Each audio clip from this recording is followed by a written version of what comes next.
Magandang araw po sa inyo at welcome back dito sa ating panibagong video.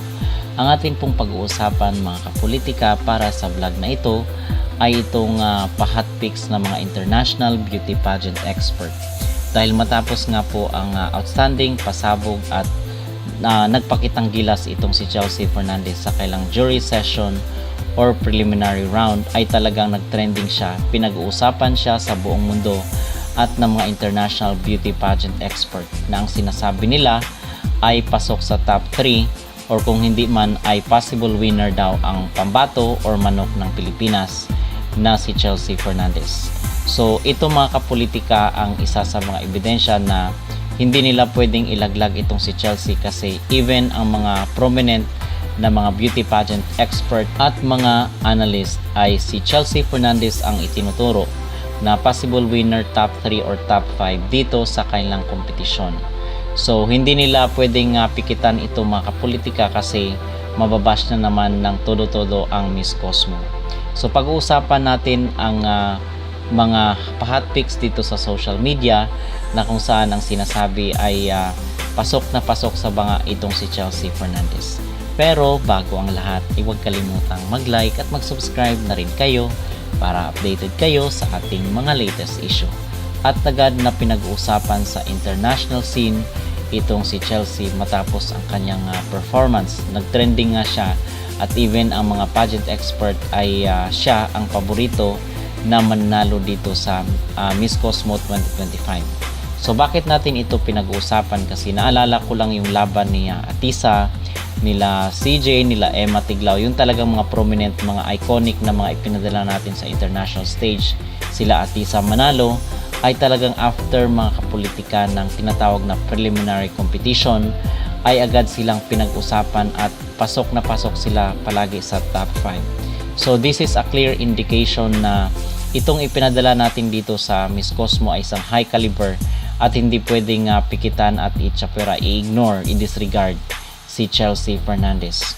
So, same ang nangyari ngayon doon sa mga ipinadala natin na nanalo sa international stage kamakailan lang at pareho dito kay Chelsea Fernandez. So, paano kaya ito ilulusot mga kapolitika kung talagang dayain nila ang resulta ng competition? Paano kaya nila ilusot yung manok na gusto nila na halimbawa pag ang isang winner ay wala man lang doon sa pa-hot pic, hindi mo rin makikita sa kanyang performance na outstanding siya, pero surprisingly is siya yung mananalo.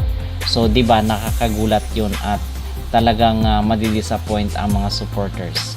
So sana ay wag na wag mangyari 'yon dito sa edisyon ng Miss Cosmo 2025. So 'yun mga kapolitika ang update at ngayon ay 23rd day na sa kanilang competition and I believe na rehearsal ang mga kaganapan ng mga delegates dito sa Miss Cosmo. So rehearsal today, December 18 at sa 19 naman bukas ay rehearsal pa din ang ganap ng ating mga kandidata dito sa Miss Cosmo 2025.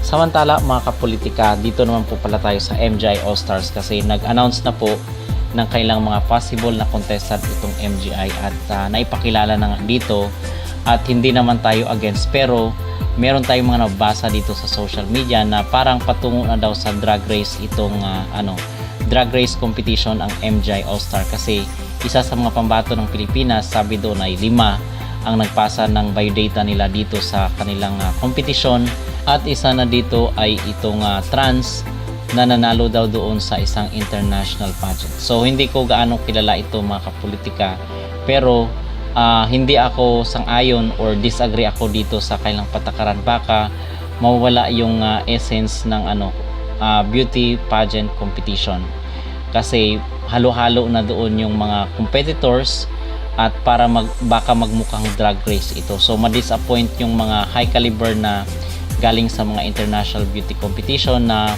halimbawa na lang galing sa Miss World, sa Miss International na talagang pure na babae yung sasali. Madi-disappoint sila kasi hindi patas yung laban. So bakit natin masabi na hindi patas yung laban? Kasi merong halo na ibang gender eh. Kasi kahit sabihin natin na trans yan, hindi tayo against mga kapolitika pero ito po ay pagpapakita kasi gusto natin na maging elegante naman yung competition, di ba? Gusto naman natin na makikita yung essence ng this is a celebration of being a woman. So kung halo-halo ito, mawawala na talaga yung elegance ng pa-contest ni Nawat. So kung kaya nga tayo is magko-comment tayo doon sa sa MGI na page, sa Miss Grand International page, kasi doon nila pinopost. Okay? So yun mga kapolitika, ang aking masasabi at ang aking maging reaksyon, na sana is pure na lang yung mga papasali dito sa MGI All-Stars para patas yung laban.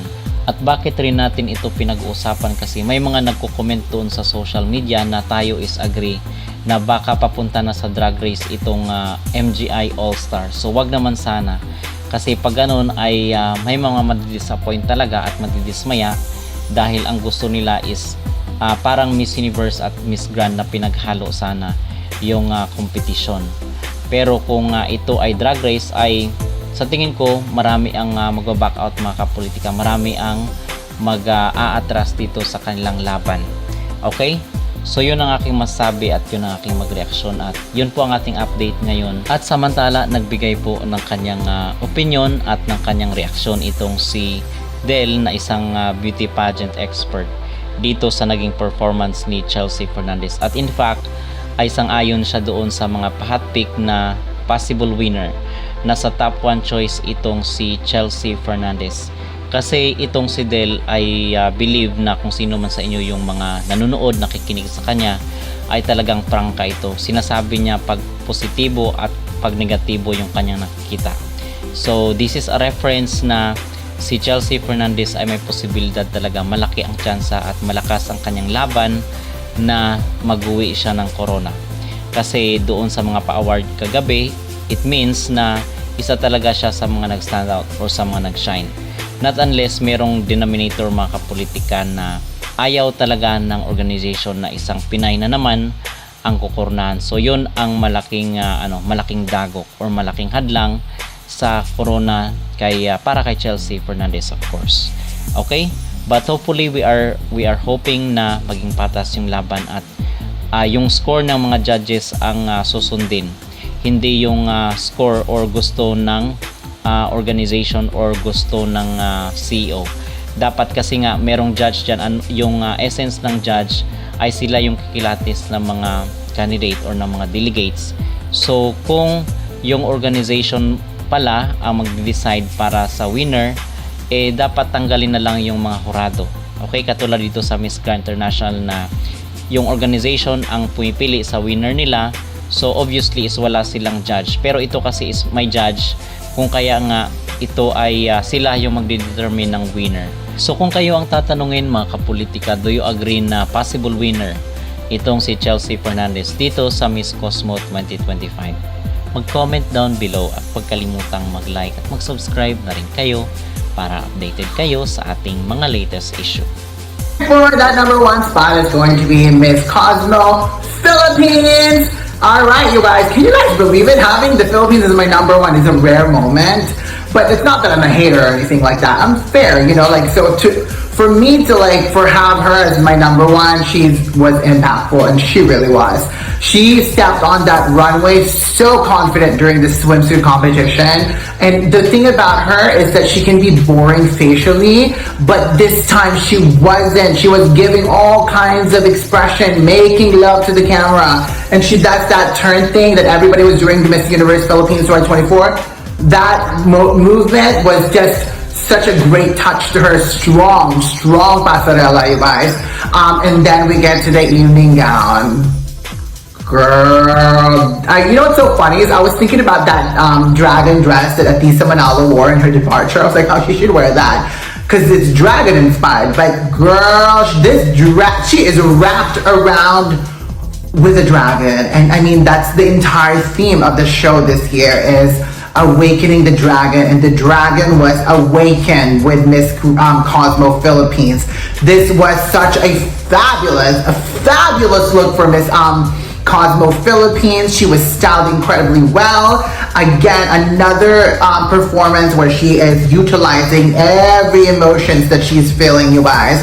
She was fierce, she was sweet, she was snobby, she was friendly. I mean, everything she could think of, she is giving it in the face, and she was giving life. Not only the dress, or yeah, you know, she's giving life to this dragon dress that she's wearing, and I really love that. She looks like the mother of dragon. Dracarys, girl, I love this, you guys. This was an iconic moment for her. Stunning, stunning, stunning. One of the best dress and performance that I saw this year, to be quite honest. I just kind of wish she caressed it a little bit. You know, just caressed it a little bit and then do a pose. Dragon pose, okay. I loved it. I mean, she was incredible, you guys. This was a knockout performance. You know, when you are somebody who's from a powerhouse, get all the resources you have and get the best dress out there and wow everybody. And you know, you're competing against some of the best, so you have to stand out in the best possible way. And here she is wearing the freaking color that really suited her well. This mint color on her, or is it aqua? Was just amazing, you guys. And again, when the breasts are not out, she looks sophisticated, chic.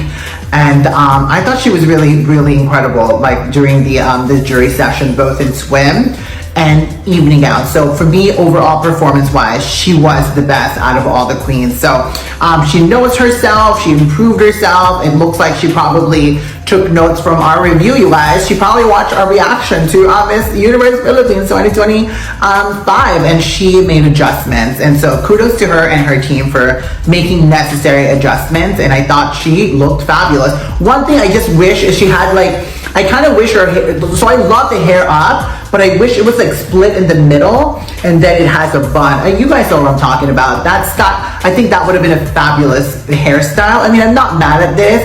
I just feel like the split in the middle is would have been a great complementary to her the face of her shape. But nonetheless, I thought overall performance, she was 10 out of 10.